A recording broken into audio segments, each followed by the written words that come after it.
क्या आपने कभी सोचा है, अनजाने में की गई पूजा भी आपको मोक्ष दिला सकती है? जानिए, शिव महापुराण से ली गई एक शिकारी की अद्भुत कहानी। प्राचीन समय की बात है। एक घने जंगल के पास एक शिकारी रहता था। उसका जीवन शिकार पर ही निर्भर था। वह रोज जंगल में जाता और निर्दोष पशुओं का शिकार करके अपने परिवार का पालन पोषण करता। लेकिन उसके जीवन में दया न थी, न धर्म था, न ज्ञान। उसके लिए बस जीविका ही सब कुछ था। एक दिन वह हमेशा की तरह शिकार की तलाश में जंगल गया। सूरज सिर के ऊपर चढ़ गया, फिर धीरे धीरे ढलने लगा, लेकिन उस दिन उसे एक भी शिकार नहीं मिला। भूख और थकान से वह परेशान हो गया। धीरे धीरे अंधेरा छाने लगा। जंगल में जंगली जानवरों का डर बढ़ने लगा। अपने बचाव के लिए उसने एक ऊंचे पेड़ पर चढ़ने का निर्णय किया। वह पेड़ बिल्व वृक्ष था, जिसे भगवान शिव को अत्यंत प्रिय माना जाता है। उसे यह नहीं पता था कि उस वृक्ष के ठीक नीचे एक प्राचीन शिवलिंग स्थापित है। रात गहराती गई, ठंडी हवा चलने लगी। शिकारी भूखा प्यासा था, लेकिन उसे जागते रहना था, क्योंकि अगर वह सो जाता तो किसी भी जंगली जानवर का शिकार बन सकता था। जागते रहने के लिए वह बार बार पेड़ की डालियों से पत्ते तोड़कर नीचे गिराता रहा। उसके पास जो थोड़ा पानी था, वह भी धीरे धीरे नीचे टपकता रहा। उसे क्या पता था कि वह जो पत्ते गिरा रहा है वे बिल्व पत्र हैं, और जो पानी टपक रहा है वह सीधे शिवलिंग पर गिर रहा है।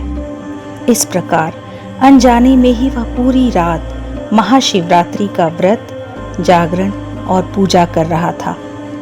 रात के अंतिम प्रहर में उसका मन थोड़ा शांत होने लगा। उसके भीतर एक अजीब सी शांति और हल्कापन महसूस हुआ, मानो उसके पाप धीरे धीरे धुल रहे हों। सुबह की पहली किरण के साथ एक सुंदर हिरण वहां पानी पीने आया। शिकारी ने तुरंत अपना धनुष उठाया और तीर चढ़ा दिया। जैसे वह तीर चलाने वाला था, हिरण ने उसकी ओर देखा। उसकी आंखों में डर नहीं, बल्कि विनम्रता थी। हिरण बोला, हे शिकारी, यदि तुम मुझे मारना ही चाहते हो तो पहले मुझे अपने बच्चों और परिवार से मिल आने दो।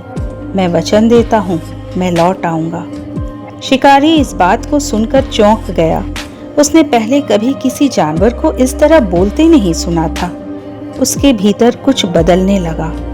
उसने थोड़ी देर सोचा और फिर बोला, ठीक है, मैं तुम्हें जाने देता हूँ, लेकिन तुम्हें वापस आना होगा। हिरण चला गया। कुछ समय बाद वह हिरण सचमुच अपने पूरे परिवार के साथ वापस लौट आया। यह देखकर शिकारी का हृदय पूरी तरह बदल गया। उसने सोचा, ये जानवर इतने सच्चे और वचन के पक्के हैं, और मैं मनुष्य होकर भी कितना निर्दयी हूँ। उसकी आंखों में आंसू आ गए। उसने तुरंत अपना धनुष बाण नीचे रख दिया और कहा, आज से मैं किसी भी निर्दोष जीव की हत्या नहीं करूँगा। उसी क्षण वहां एक दिव्य प्रकाश फैल गया। पूरा वातावरण सुगंध और शांति से भर गया, और उस प्रकाश में स्वयं भगवान शिव प्रकट हुए। शिव जी के चेहरे पर करुणा और प्रसन्नता थी। वे बोले, हे भक्त, तुमने अनजाने में ही मेरी शिवरात्रि का व्रत और पूजन पूर्ण किया है। बिल्वपत्र और जल अर्पित कर तुमने मुझे प्रसन्न किया है। लेकिन सबसे बड़ी बात, तुम्हारे हृदय में दया और करुणा का भाव जागा। यही सच्ची भक्ति है। शिकारी भाव विभोर होकर उनके चरणों में गिर पड़ा। शिवजी ने उसे उठाया और आशीर्वाद देते हुए कहा, तुम्हारे सभी पाप नष्ट हो गए हैं, तुम्हें मोक्ष की प्राप्ति होगी। यह सुनकर शिकारी का जीवन पूरी तरह बदल गया। सच्ची भक्ति केवल विधि विधान से नहीं, बल्कि हृदय की भावना से होती है। अनजाने में भी किया गया सच्चा कर्म ईश्वर को प्रिय होता है। दया और करुणा ही सबसे बड़ा धर्म है। हर हर महादेव।